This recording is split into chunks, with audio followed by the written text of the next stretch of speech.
सारिखे पूर्ण वैराग्य जाचे, वसिष्ठा परिज्ञान योगेश्वराचे, कवी वाल्मिका सारिखा मान्य ऐसा, नमस्कार माझा सद्गुरु रामदासा.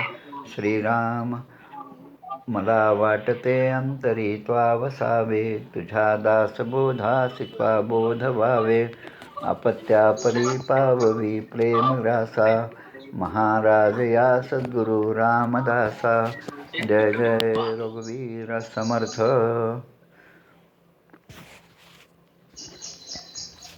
तर आपला श्लोक आता दुसरा श्लोक.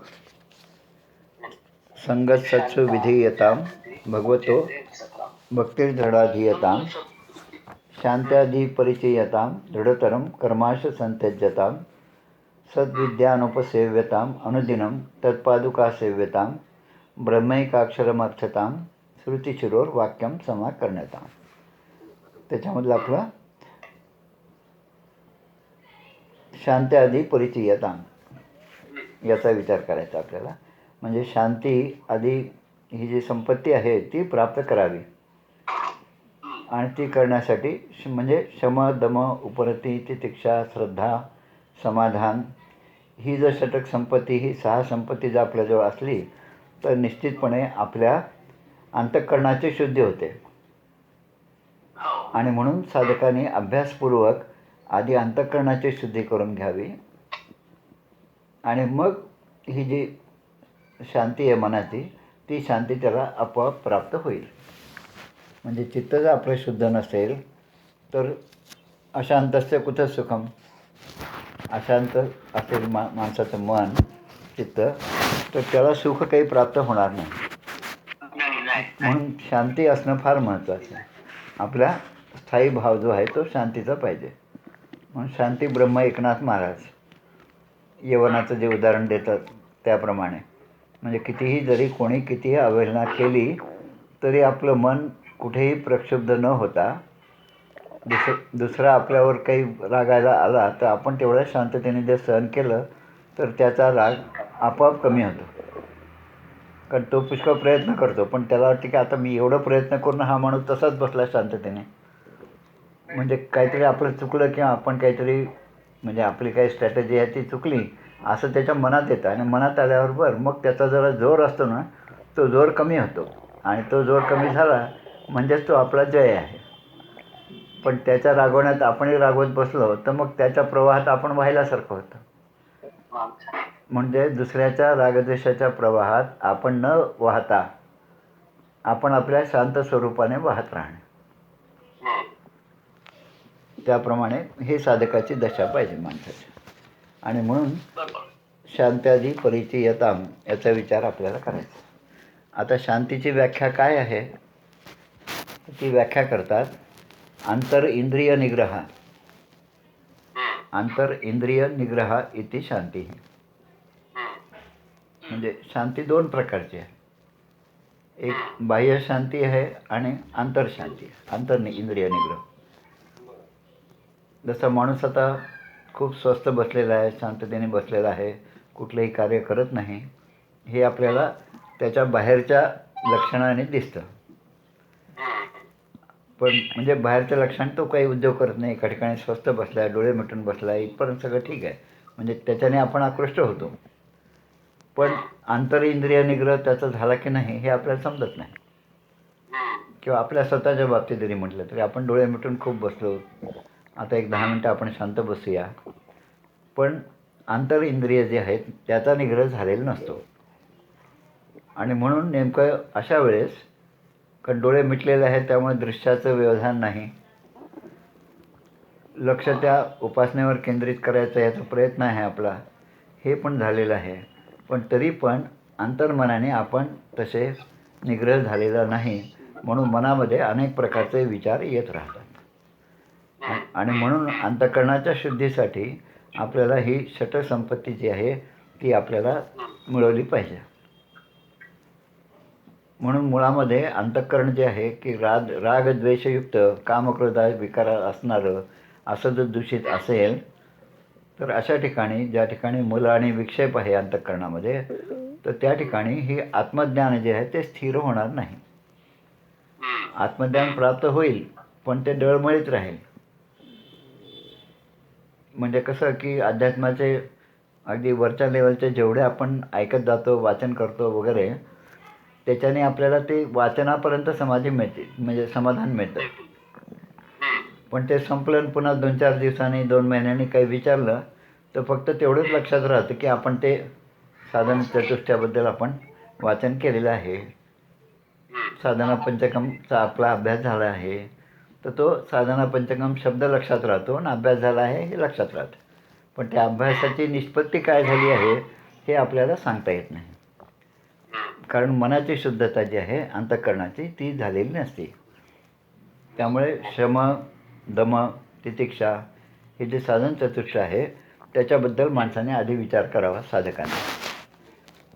म्हणून ज्ञानीपुरुष जो आहेत ते काय करतात की विषयाशी आणि प्रसंगाशी आपला संबंधच येऊ देत नाहीत. विषयाशी संबंध येऊ देत नाही आणि प्रसंगाशी पण नाही. कुठल्याही प्रसंगी ते तेवढ्या शांततेने असतात आणि आपण जे आहे लगेच त्यावर रिॲक्शन देतो. म्हणजे ॲक्शन आणि रिॲक्शन हे जेव्हा दोन्ही असतात ना तेव्हा मन आपलं चंचल झालेलं असतं. पण ॲक्शन पण नाही रिॲक्शन पण नाही, मन स्थिर कसं असेल. तर हे जे आहे ना याचं उदाहरण म्हणजे एक साधं उदाहरण देतो. आपल्या तुकामाईंच्याकडे महाराज गेले होते, गोंदवलेकर महाराज गेले. लहान होते, 10, 12, 14 वर्षाचं वय असेल. आणि महाराजांनी त्या ठिकाणी तुकामाईंचं दर्शन झालं. तुकामाईंनी यांची परीक्षा घेण्याचं ठरवलं आणि त्यांना सांगितलं की बा त्या नदीकाठी जा, तिथे वाळू आहे, तिथे खड्डा कर आणि तिथे ही खेळणारी मुलं आहेत त्या सगळ्यांना पुरून टाक. आता त्यांनी घेतलं, त्या मुलांना त्या खड्ड्यामध्ये पुरलं. आता वरनं वाळू पसरून टाक. वाळू पसरून टाकली, मुलं आतमध्ये अडकली, वाळू पसरून टाकली. आता म्हणे आता तू श्रीराम जय राम जय जय राम जप करत बस. अशा म्हणजे बाह्य परिस्थिती काही असली, बाह्य परिस्थिती, आंतरिंद्रिय निग्रह जे आहे ना तो महाराजांच्या ठिकाणी दिसून येतो. मग महाराज तेवढ्या शांततेने त्या ठिकाणी ध्यान लावून रामाचा जप करत बसले. आता आपण कितीही जपामध्ये असलो तरी आपल्या कानाने काही ना काही ऐकू येतं आपल्याला. तेव्हा तुकामाई म्हणतात हा जो ढोंगी साधू आहे म्हणे, याने तुमच्या मुलांना खाली लपवलेलं आहे म्हणे. आता त्यांनीच सांगितलं खाली लपवायला आणि हेच सांगतात पुन्हा गावच्या लोकांना की तुमची मुलं जी आहे ना ती यांनीच खाली डांबून ठेवलेली आहेत म्हणे. आता आपण किती ध्यानात असलो तरी आपल्याला हे जसं ऐकू येतं ना तसं महाराजांना ऐकू गेलं नसेल का बरं. आणि ऐकू गेलं असेल तर काहीतरी त्यांची प्रतिक्रिया असायला पाहिजे होती ना, किंवा त्या लोकांसाठी, किंवा नाही नाही मी काही नाही केलं, याने सांगितलं म्हणून मी केलं असंही ते म्हणले नाही. म्हणजे कुठल्याही प्रकारची प्रतिक्रिया नाही, शांत अशा मनामध्ये कुठल्याही प्रकारचे तरंग नाहीत. तितक्याच दृढतेने त्या ठिकाणी ते बसलेले आहेत. आणि मग लोकांनी त्यांना उठवलं आणि मग त्या मुलांना बाहेर काढलं. मुलं सगळी जिवंत बाहेर आली. आता याच्यामध्ये काय 2 गोष्टी झाल्या की तुकामाईंच्याबद्दलची श्रद्धा महाराजांची वाढली आणि तुकामाईनं आता आपल्याला हा योग्य शिष्य आपल्यासाठी आलेला आहे अनुग्रहासाठी हे कन्फर्म झालं तुकामाईंना. म्हणून सद्गुरू आणि सत्शिष्याची जोडी त्या ठिकाणी प्राप्त झाली. कशामुळे? ही परीक्षेसाठी. आणि ही परीक्षा जी होती ती आंतरिंद्रिय निग्रह इति शांती, त्यासाठी ही परीक्षा होती. आणि म्हणून अशा आंतरिंद्रिय निग्रह जो आहे तो जास्तीत जास्त अपेक्षित आहे. बाह्य इंद्रियाचंच काही बाह्याकडून आपल्याला समजतं, हातपाय हलवत नाही म्हणजे स्वस्थ बसलेला आहे, शांत बसला आहे, काही कुठल्याही प्रकारची वचवच करत नाही, कोणाचं काही ऐकलं की लगेच उठून उभा राहतो, तिकडे पळतो, म्हणजे असं त्याचं हे नाही आहे. विषयामध्ये नाही लटपटलेला, पण तो शांतपणे बसलेला दिसतो आपल्याला बाह्य इंद्रियाने, पण अंतरस्थिती जी आहे ती मात्र तशी त्यांची नसते. म्हणून अंतःकरणाची ही संपत्ती जी आहे ती प्राप्त होण्यासाठी माणसाने आधी प्रयत्न केले पाहिजे. शांत्यादी परिचयता. म्हणून आत्मावारे द्रष्टव्यः, आत्मावारे श्रोतव्यः, आत्मावारे मंतव्यः इति निदिध्यासितव्यः. हे तव्य शब्द आहे. द्रष्टव्य, श्रोतव्य, मंतव्य, निदिध्यासितव्य. तव्य म्हणजे ती साधना आहे, ती साधना आहे, ती साधकाने केलीच पाहिजे. की आत्मावारे द्रष्टव्य, जे दृष्ट आहे, जे दिसतंय ते, जे ऐकू येतं ते, आणि आपण जे आतापर्यंत जे ग्रहण केलेलं आहे ते सगळं त्याचं मनन, मंतव्य, ते मनन केलं पाहिजे. आणि ते मनन केले तर त्यालाच खरं म्हणजे निधिध्यास असं म्हणतो आपण. आणि म्हणून या ठिकाणी हे सांगितलं आपल्याला की माणसाने आधी आंतरेंद्रिय निग्रह केला पाहिजे. शांती आधी परिचयताम, म्हणजे अंतःकरण शुद्धीसाठी माणसाने आत्मज्ञान प्राप्त करावं. म्हणून साधकाने शमदम अंतःकरणाची संपत्ती ह्या मिळवण्याचा प्रयत्न करावा. आणि हे जेव्हा होईल तेव्हा श्रवण मनन या सगळ्या गोष्टींची साधना जी आहे ती आपली सफळ होईल, अन्यथा ती निर्फळ होणार आहे. म्हणून अंतःकरण आता एकदा शुद्ध झालं साधकाचं, तर मग पुढची पायरी काय सांगतात की दृढतरम कर्माश संत्यज्यता, दृढतरम कर्माशु संत्यज्यता, म्हणजे त्या साधकाने लवकरच आपल्या सर्व कर्मांचा त्याग करावा, सर्व कर्मांचा त्याग करावा. आता हे कसं की यावत जीवम अग्निहोत्रम जुहुयात अहा संध्याम उपासित, म्हणजे कोणत्याही प्रकारची तडजोड न करता शेवटच्या श्वासापर्यंत साधकाने निरंतर विहित कर्म करतच जगावं. त्याच्यामध्ये तडजोड होता कामा नये. आणि हे पुन्हा आपल्या ईशवासी उपनिषदामध्ये देतं, कुर्वन्ने हे कर्माणी जे जे विषय शतगम समाहा, म्हणजे अशा प्रकारे जीवन जगून आपली जी कर्म आहेत, विहित कर्म आहेत, ती करत माणसाने 100 वर्ष जगावं. आता आपण सगळेच एकमेकाला जीवे शरद शतम म्हणतो. त्या म्हणण्याला काही अर्थ नाही. त्या म्हणण्याला काही अर्थ नाही, कारण कसं जीवन जगावं हेच आपल्याला माहीत नाही. आणि आपण दुसऱ्याला सांगतो तुम्ही असं जीवेत शरद शतम. फक्त आपल्या लौकिक दृष्टीने अर्थ एवढाच आहे की 100 वर्ष तुम्ही जिवंत राहा, असं आपण म्हणतो, मनापासून म्हणतो खरं म्हणजे. पण त्याचा जो लक्षार्थ आणि वाचार्थ, तो लक्षार्थ आपल्या लक्षात येत नाही. म्हणून कुर्वेने ही कर्माणी जे जे विषय शतगम समाहा, म्हणून माणसाने गीतेत सांगितल्याप्रमाणे नियतम कुरु कर्मत्व, नियत कर्म जे आहे ते माणसाने सतत केले पाहिजे. आता 2 गोष्टी यामध्ये आहेत की एक, शास्त्राने प्रतिपादन केलेले कर्मच करावे, आणि दुसरे ते कर्म करत असताना आपल्यामध्ये सातत्य पाहिजे. या 2 गोष्टी म्हणजे या ठिकाणी काय आहे, शास्त्र विहित जे कर्म आहे त्याच्यावर भर दिलेला आहे. आता इथे एक उदाहरण सांगतात की अंधवत पतती, जो आंधळा आहे तो कुठेतरी अडखळणार आहे, तो पडणार आहे. म्हणून त्या अंध व्यक्तीने काय करावं की जो डोळस आहे किंवा एखादी काठी असेल त्याचा आधार घ्यावा, जो डोळस आहे त्याचा हात धरावा आणि मग मार्गक्रमण करावं.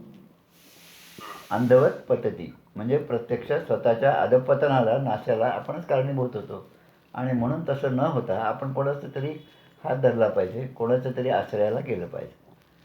आता हीच गोष्ट परमार्थाच्या दृष्टीने अंध कोण आहे, आंधळा कोण आहे की जो मनुष्य अज्ञानी आहे. अज्ञानी जो आहे तो आंधळा आहे. आता मी अज्ञानी आहे हे आधी माणसाला पटलं पाहिजे.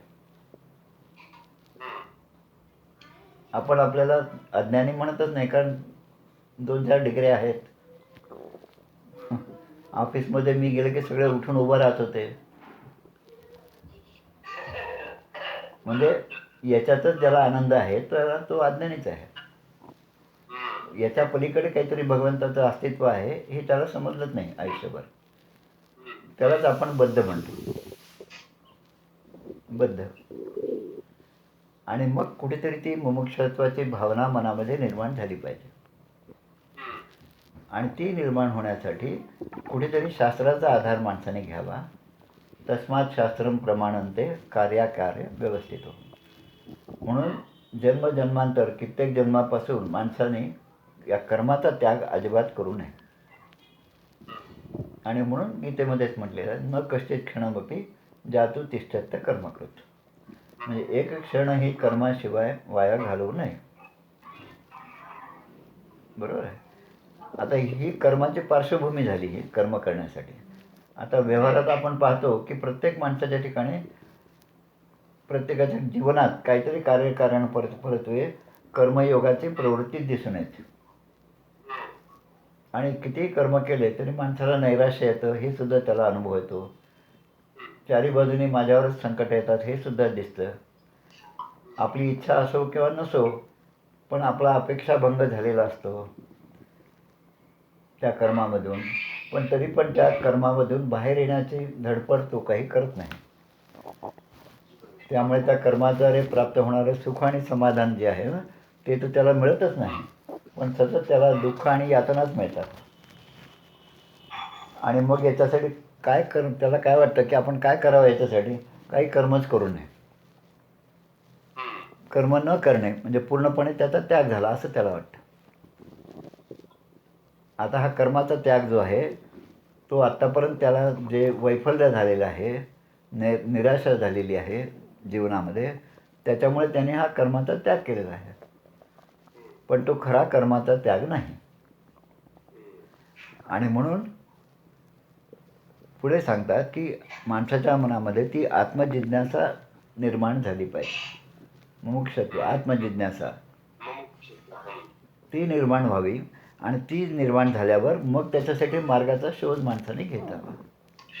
म्हणून जे साधनेच्या सुरुवातीस सतत कर्म करायला सांगत होते, गीतेमध्ये असेच अध्याय आहेत पहा. सतत कर्म करा असं म्हणतात आणि तेच पुढे त्या साधकाला म्हणतात की आता कर्माचा पूर्णपणे त्याग पण करावा. आता दोन्ही गोष्टी त्याने सांगितल्या. गीतेचा अध्याय 3, 4, 5. कर्मयोग, कर्मसन्यास योग, ज्ञानकर्म संन्यास योग, हे तिन्ही 3, 4 आणि 5. म्हणजे कर्मापासून संन्यास घेतला पाहिजे, कर्म केलेच पाहिजे, अशा तिन्ही गोष्टी सांगितल्यामुळे अर्जुनाच्या मनामध्ये भ्रम निर्माण झाला. आता भगवंतानी हे जो भ्रम निर्माण केला, हा भ्रम कशासाठी केला की मला जर वाटलं की आपण ह्या कर्मयोगातच राहिलं पाहिजे. काही कर्मयोगी असतात. आता कर्मयोगी म्हणजे एक थोडंसं त्याचं काय म्हणतात अतिरेक जो असतो ना, तो अतिरेकसुद्धा मला पाहायला मिळाला. एक प्रवचनकार बाई होत्या, त्यांचं प्रवचन आमच्या घरी ठेवलं. त्यांना आणण्यासाठी त्या जिथे उतरल्या तिथे मी गेलो होतो. चांगल्या हॉटेलमध्ये उतरल्या होत्या आणि गेल्याबरोबर म्हटलं चला नमस्कार चमत्कार झाले आणि आता जाऊया आमच्या घरी, आता प्रवचनाची वेळ आहे. तर त्यामुळे थोडं थांबा म्हणे, 1 10 मिनटात जाऊ आपण. मी आता जास्त थकून गेले. म्हटलं काय झालं? नाही म्हणे, ह्या हॉटेलमध्ये व्यवस्था चांगली नाही बरं का. पडदा मी झटकला तर केवढी धूळ होती त्याच्यामध्ये, हॉटेलमध्ये बरं का. खिडकीच्या काचा पुसलेल्या नाहीत. म्हणजे आता त्या बाईने काय केलं असेल, ते खिडकीच्या काचा पुसल्या, ते पडदे झटकले. आता हे जे आहे ना, हे मनोरुग्णाचंच लक्षण आहे खरं म्हणजे, साध्या शब्दात आहे ना. म्हणजे आता आपण जेव्हा बाहेर जातो तेव्हा ते झाडू वगैरे हे घेऊन गेल्यासारखं झालं तिथे,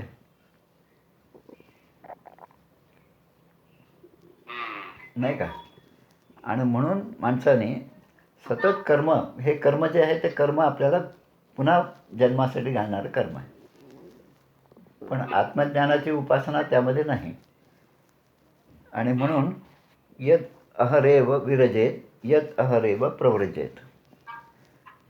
यत अहरेव विरजेत आणि यत तद अहरेव प्रव्रजेत.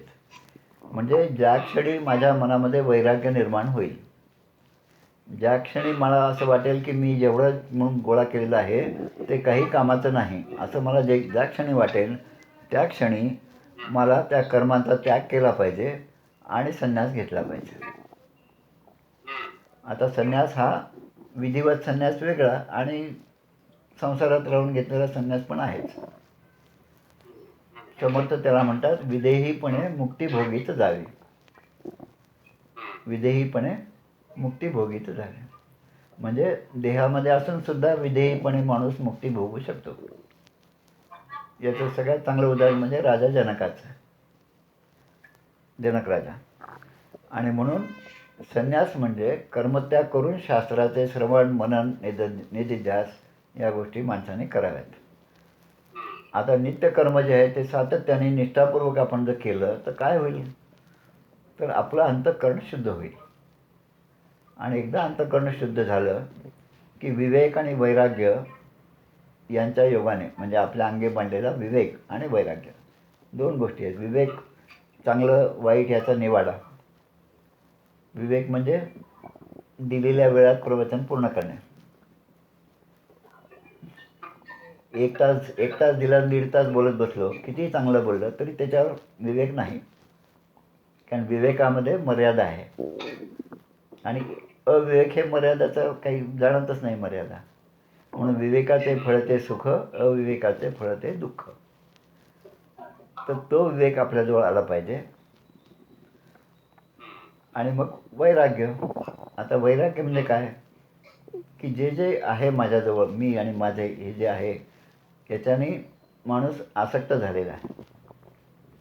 आता वैराग्य म्हणजे ते कोणत्याही कामाचं नाही हे माणसाच्या मनात आलं पाहिजे.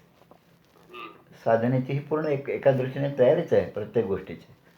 आणि म्हणून अपरिपक्व मनाने माणसाने संन्यास घेतला म्हणजे अजून मन अपरिपक्व आहे, मनामध्ये अजून वासना आहेत, त्यांच्या पूर्तीसाठी कर्म आहेत.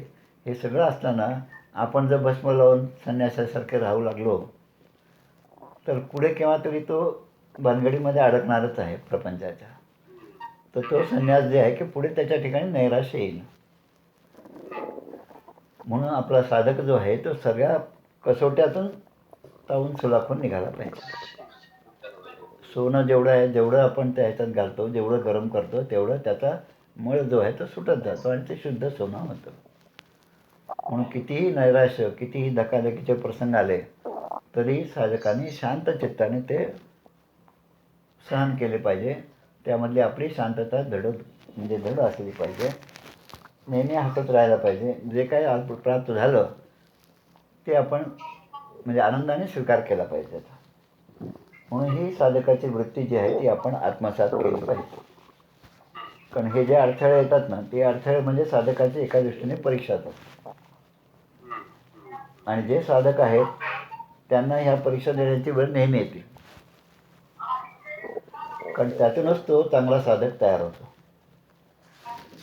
आणि म्हणून तसं आपलं मन, त्याची घडण तशी झाली पाहिजे. आता पुढे सांगतात की एखादा जिज्ञासू ब्राह्मण आहे, त्याला वैराग्य प्राप्त झालं म्हणजे त्याच्या कर्माचा हेतू जो आहे तो अंतःकरण शुद्धी होती आणि ती अंतःकरण शुद्धी त्याच्याकडून झालेली आहे. आणि मग त्याचं मन हे जास्तीत जास्त सत्वगुण प्रधान होतं. अगोदर ते रजोगुण प्रधान असेल, तमोगुण प्रधान असेल, पण या सगळ्या साधनचतुष्टयाच्या साधनेने मन जे आहे ते सत्वगुण प्रधान बनत जातं. आणि सत्वगुण झाल्यानंतर आपल्या प्रत्येक कर्माच्या मर्यादा काय आहेत हे त्याच्या लक्षात येतं. कर्माच्या मर्यादा लक्षात येणं हे सुद्धा विवेकाचंच लक्षण आहे. आणि म्हणून व्यवहारामध्ये आपण पाहतो की एखादी व्यक्ती खूप यशस्वी आहे, व्यवहार कुशल व्यक्ती आहे, पण त्या सगळ्या म्हणजे बहुतांश रजोगुण प्रधान बुद्धिमान व्यक्ती असतात. रजोगुण प्रधान बुद्धिमान व्यक्ती असतात. त्यांची ठिकाणी बुद्धिमत्ता असते, प्रखर बुद्धिमत्ता असते, पण मोक्षप्राप्तीच्या साधनेमध्ये ते कमी पडतात. म्हणून त्यांच्या अंतःकरणामध्ये ही जिज्ञासा जी आहे त्याचा अभाव असतो. आणि म्हणून आपलं मन जे आहे ते सदैव एका ध्येयाने प्रेरित झालेलं असलं पाहिजे. आत्मज्ञानाबद्दलची जिज्ञासा आपल्या ठिकाणी आली पाहिजे. आणि त्यालाच म्हणतो ज्ञानात एव तू कैवल्यम. कारण हे कसं येईल की ज्ञान हेच खरं मोक्षाचं साधन आहे. आणि त्या ज्ञानप्राप्तीसाठी मला काय केलं पाहिजे, तर श्रवण मनन निधिध्यासन. आणि म्हणून गीतेमध्ये जे मगाशी म्हटल्याप्रमाणे अध्याय आहेत, कर्मयोग आहे 3रा अध्याय आहे, कर्मसन्यास योग आहे 5वा अध्याय आहे, आणि 4था अध्याय जो तो ज्ञान कर्म संन्यास योग. अर्जुनाच्या मनामध्ये हा प्रश्न आला की हे सगळे यांना मारलं तर सगळा कुलधर्म नष्ट होईल, हे युद्ध झालं तर सगळे नरकात जातील आणि मी त्यांना मारल्यामुळे मलासुद्धा पाप लागेल आणि या नरक यातना मला भोगाव्या लागतील आणि म्हणून मी युद्ध करणार नाही. म्हणून अशी अवस्था अर्जुनाला प्राप्त झाली आणि म्हणून गीतेमध्ये वेगवेगळ्या प्रकाराने कर्मसन्यासाचा तू अधिकारी नाहीस, कर्मसन्यासाचा तू अधिकारी नाहीस, तुला आधी कर्मच केलं पाहिजे.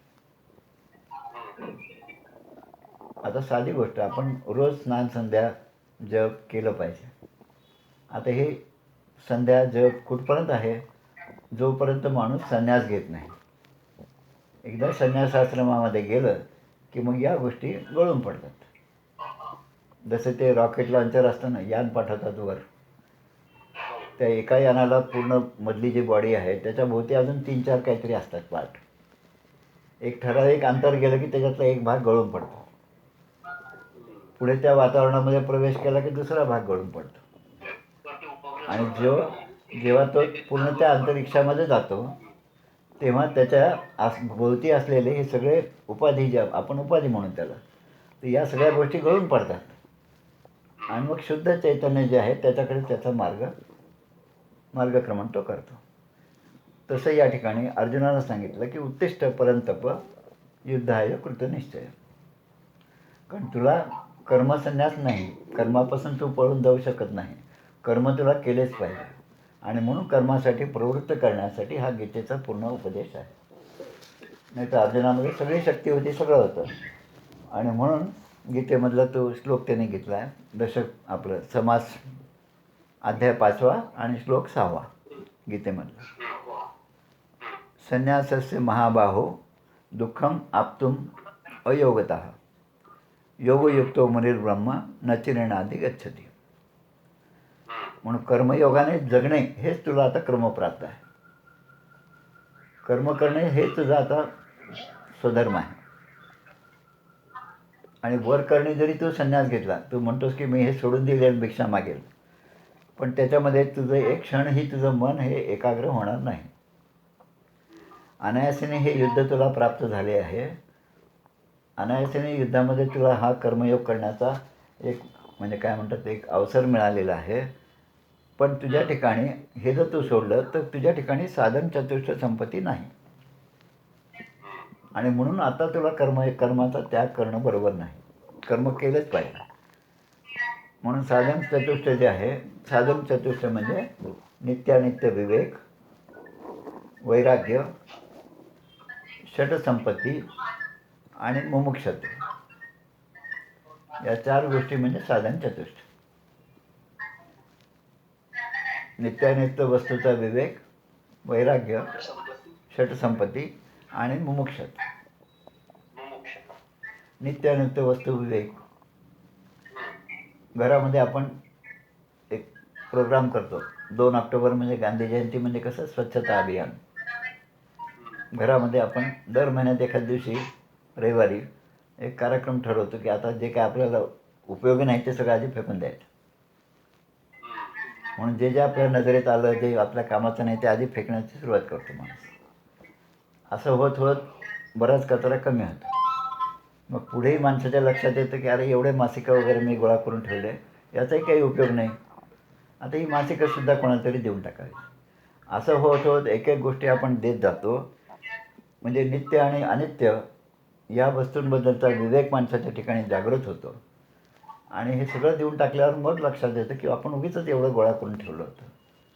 म्हणजे आता वैराग्याकडे त्याची वाटचाल होती. म्हणजे नित्यानित्य वस्तू विवेक, त्यामधलं जन्माला आलेलं वैराग्य.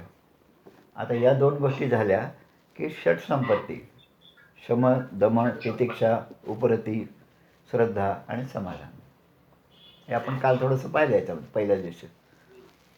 आणि शेवटचं आहे ते मुमुक्षत्व. सगळ्यात महत्त्वाचं की हे मुमुक्षत्व. म्हणून जे कर्म आपण करतो त्या कर्माला कुठेही निकृष्ट मानलेलं नाही,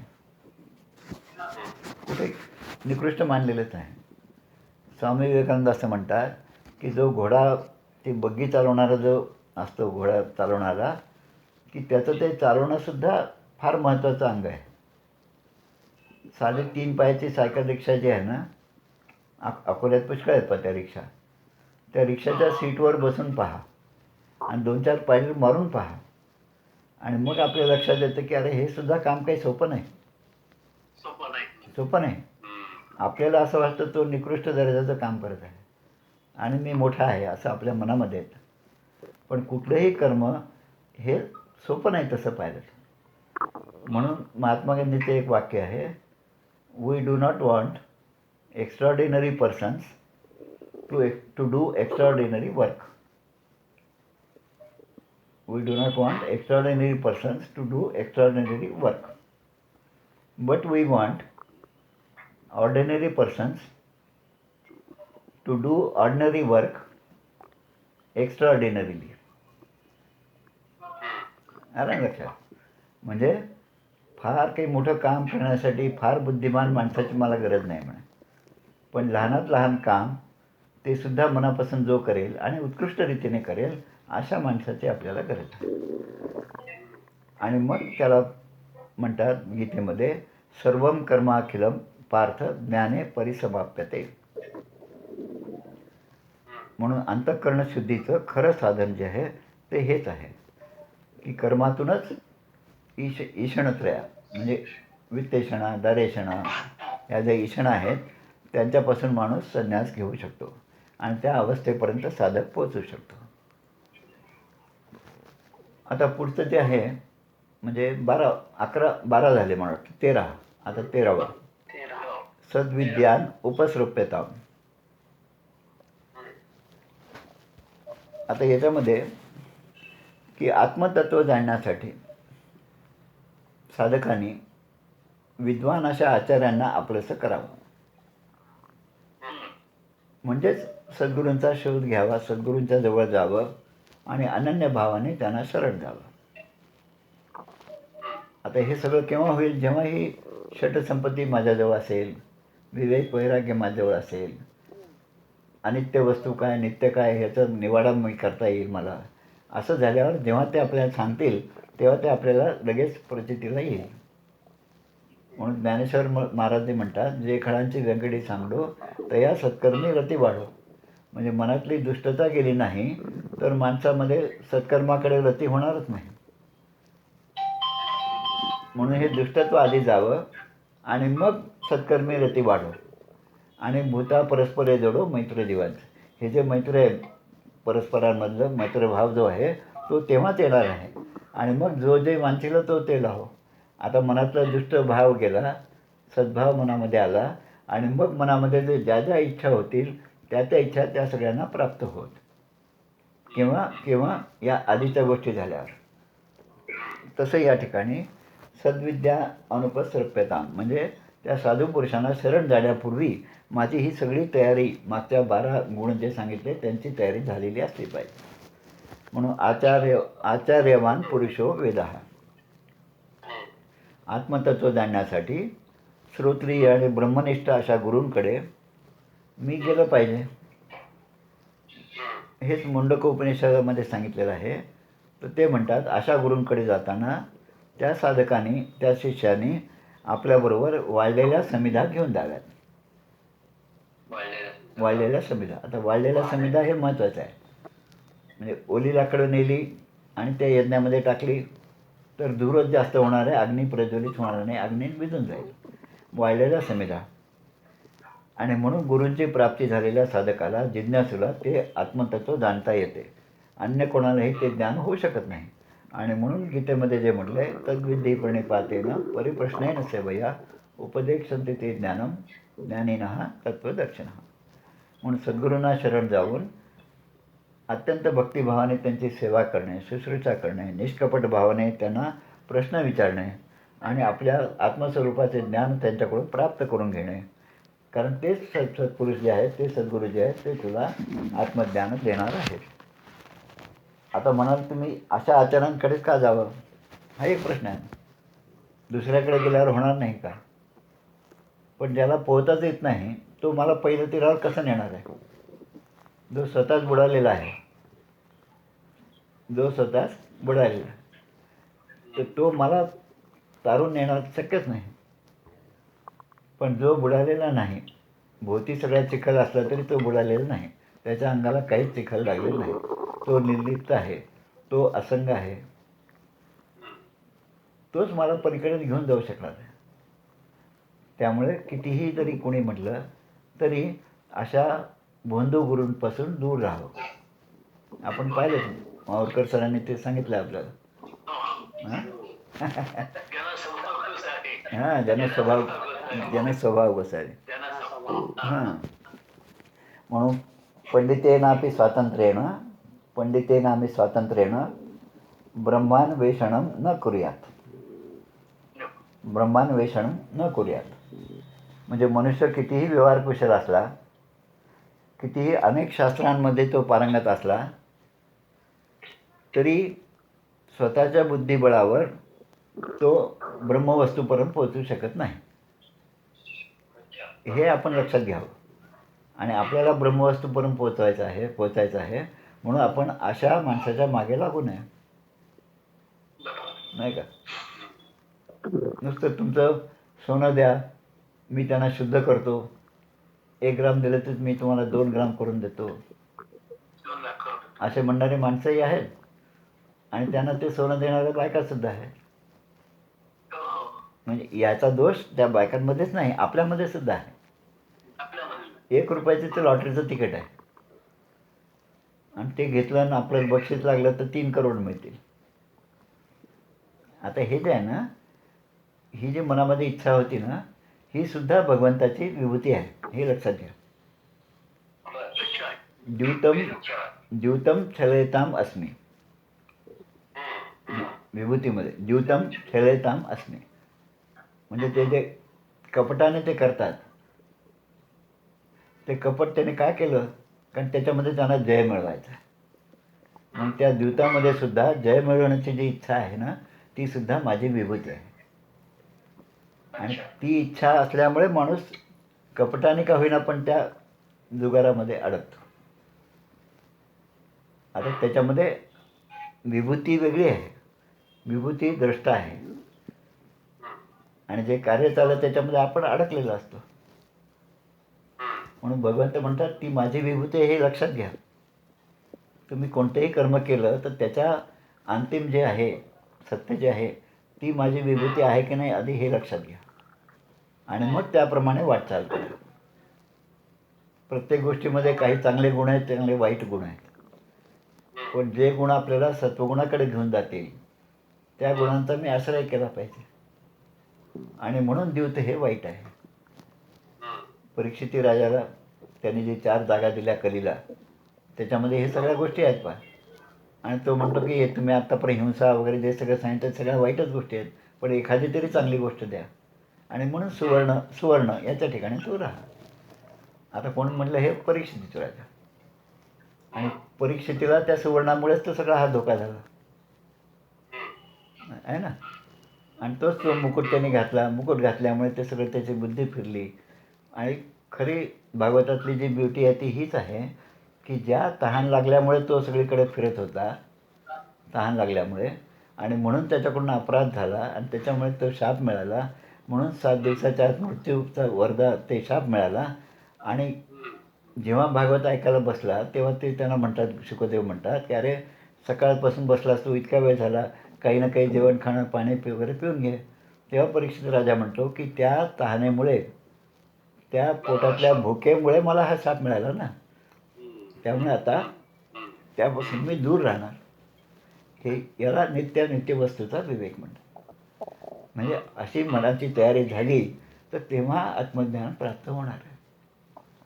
आणि म्हणून शुकदेवाने हे सगळं ज्ञान जे आहे ते परीक्षित राजाला सांगितलेलं आहे. म्हणून उत्तिष्ठते जागृत प्राप्य वरांनी बोधत. म्हणून साधकांनी आधी जागा झाले पाहिजे. अज्ञान जे आहे ते अज्ञानातून जागा झालं पाहिजे. आपण जर अज्ञानातच वावरत राहिलो तर मग तिथून आपल्याला प्रगती होणारच नाही. म्हणून आधी झोपेतून खडबडून जागा हो. आणि हे विश्व जे आहे ते स्वप्नवत आहे, हे सत्य नाही, हे आधी लक्षात घे.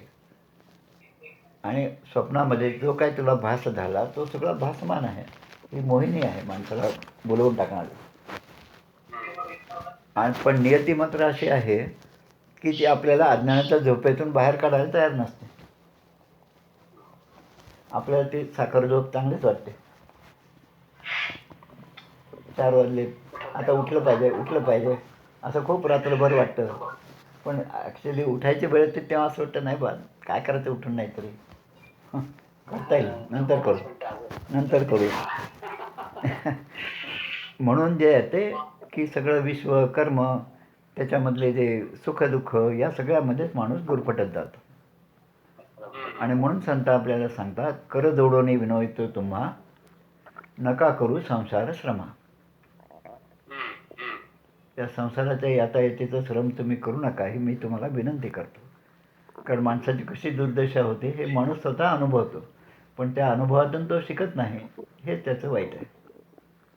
आणि म्हणून भजगोविंदम जे आहे शंकराचार्यांचं भजगोविंदम चरपट पंजरिका, त्याच्यामध्ये ते म्हणतात, काते कांता कस्ते पुत्रः, काते कांता कस्ते पुत्रः, संसारो यमतीव विचित्रः. की कोण कांता, कोण बायको, कोण पुत्र, हे सगळे आपल्याला मायेमध्ये गुरफटणारे आहेत हे लक्षात घ्या. आणि म्हणून संसार यमतीव विचित्र, या संसारामध्ये हे सगळं यमरूपानेच आपल्या भोवती आहेत म्हणतात. त्याच्यानेच आपला नाश होणार आहे. आणि काय कशाने आपल्याला होणार आहे की फक्त ते नामस्मरण, भज गोविंदम भज गोविंदम भज गोविंदम मूढमते. तर मूढमते म्हणजे अज्ञानी लोकांना हे जागृत करण्यासाठी हे सगळे आपल्याकडे आहेत. आणि म्हणून 2 गोष्टी या विश्वामध्ये जीवनामध्ये काही रसळ आणि आनंद नाही हे आपल्याला कळलं पाहिजे. म्हणजे हे चांगलं नाही ते चांगलं नाही ही म्हणजे नकारात्मक बाजू आहे त्याची. त्याग करण्यासाठी हे महत्त्वाचं आहे. आणि दुसरी बाजू जी आहे ती शाश्वत आहे, जी टिकणारी आहे. की मग खरा आनंद कशामध्ये आहे, खरा रस कशामध्ये आहे, या सगळ्या गोष्टींचा खरा अर्थ काय हे मला शोधलं पाहिजे. आणि म्हणून ज्ञानेश्वर महाराज म्हणतात, चला चिंतामणीचे गाव, चला चिंतामणीचे गाव. म्हणजे चिंतामणीचं गाव म्हणजे गावचा गाव त्या ठिकाणी चिंतामणी रत्न आहे. चला कल्पतरूंचे आरव, म्हणजे एक कल्पतरू काय की ते मोठंच जंगलच आहे आपल्यासमोर कल्पतरूचं. आणि हे कोण आहेत तर हे सगळे साधू संत आहेत. आणि म्हणून म्हणतात की गुरुचरणाशी जायचं असेल तर सर्व धर्मान परित्यज्य मामेकम शरणम व्रज. सर्व कर्माचा त्याग करून तू एकटा मला परमेश्वराला शरण या, म्हणजे सगळ्या पापांपासून मी तुझी मुक्ती करेन. आणि तू या युद्धाच्या संदर्भातला शोक जो आहे तो सोडून दे. आणि म्हणून शरणागती मीमांसा हा एक शब्द आहे. शरणागती मीमांसा. अनेक जे साधू टी व्हीवर ज्यांचे प्रवचन होत असतात ते या पंथातले असतात, शरणागती मीमांसा. आचार्य रामभद्राचार्य ज्यांचं नाव आहे ते आहेत. श्रीधराचार्य म्हणून आहेत अयोध्येमधले, ते सगळे या शरणागतीच्या मार्गातले आहेत. आता गुरुचरणी आपण समर्पण कसं व्हावं हे सगळं आपलं कुठलं चालू आहे. मेन पॉईंट, सद्विद्या अनुपसृप्यता, म्हणजे आचार्यांना शरण जा, सद्गुरूंजवळ जा आणि अनन्यभावे शरण जा. याच्यामध्येच हे सगळ्या गोष्टी आल्या. म्हणून गुरुचरणी समर्पण कसं व्हावं की भक्तिभावाने त्यांना नमस्कार करावा. आणि नुसताच नमस्कार शारीरिक नसून आपल्या अहंकाराचं समर्पण त्या ठिकाणी झालं पाहिजे. आता त्या अहंकाराचं समर्पण सज्जनगडावरही होतं आपण दरवेळेस गेल्यानंतर, बरोबर आहे. पण स्थळत्याग होता सवेची जाते. गडावरनं खाली उतरलं, जेवण झालेलं असतं 12-1-2 वाजता, प्रसाद झालेला असतो आणि ती 2:30ची बस येते. आणि बसमध्ये 50 सीट असतात आणि चढणारी माणसं 100 असतात. आणि मग जो तो ती आतमध्ये घुसून ती जागा पकडण्याची, जो पहिला जातो ना तो सुद्धा 50 मधल्या प्रत्येक सीटकडे पाहतो. त्याला तर सगळ्यात सीट रिकाम दिसतात ना, पण तरी त्याला इथे बसू का तिथे बसू, नाही तर ती चांगली आहे, म्हणून तो एकीकडे धावतो. मग त्याची बायको म्हणावं तिकडे नाही इकडे बसा, म्हणजे पुन्हा मागे येतो तो. म्हणजे ही जी आहे ना, ही संसाराची ओढाताण आहे. आपण जे शिकलो ते अजून आपल्यामध्ये दृढ झालेलं नाही. 10 मिनिटाचा प्रवास आहे, कुठून बसा, कुठेही बसा आणि पोचून जा. पोचणं महत्त्वाचं आहे. तसं आयुष्य हेची रत्नपेटी, माझी भजनरत्ने गोमटी, ईश्वरी अर्पणिया लुटी, आनंदाची करावी, समोर सांगतो. आणि म्हणून गुरुकडे जाताना रिक्त हस्तेन न उपेयात, रिक्त हस्तेन न उपेयात, राजानम दैवतम गुरुम. रिक्त हस्ताने जाऊ नये. कोणाकडे? राजाकडे, आपलं दैवत जे आहे त्यांच्याकडे आणि गुरूंच्याकडे रिक्त हस्ताने जाऊ नये.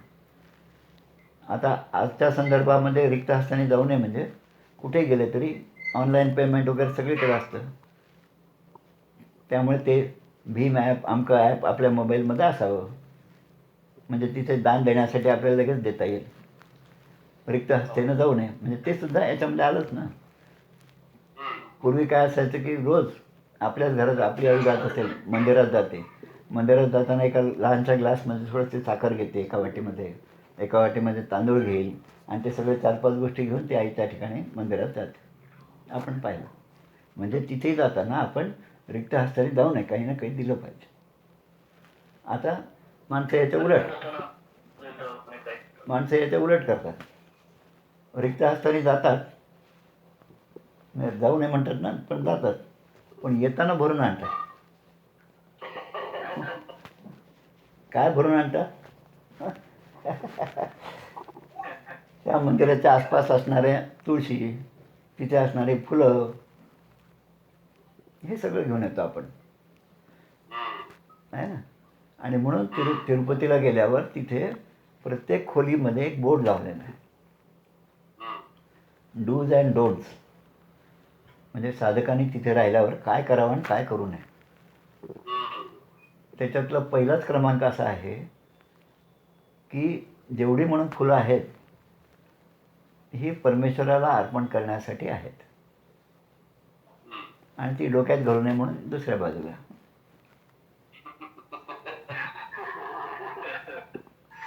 म्हणजे काही ना काही तर त्याग आपल्याकडून घडला पाहिजे ना. तर असे ते बोर्ड असतात, त्यांचा उद्देश खूप चांगला असतो, पण लक्षात कोण घेतो? कोण? हरिनारायण आपटेची कादंबरी आहे ना, पण लक्षात घेतो कोण? लक्षात घेतो. हां, म्हणजे हो ना, सगळं आहे पण तिकडे आपलं लक्षच जात नाही ना, कारण त्या गोष्टी परवडत नाहीत. रोज इस्त्रीचे कपडे घालायची सवय आहे आणि मग तिथे गेल्यावर मग आता इस्त्रीवाला शोधण्यासाठी अर्धा तास घालवतो माणूस.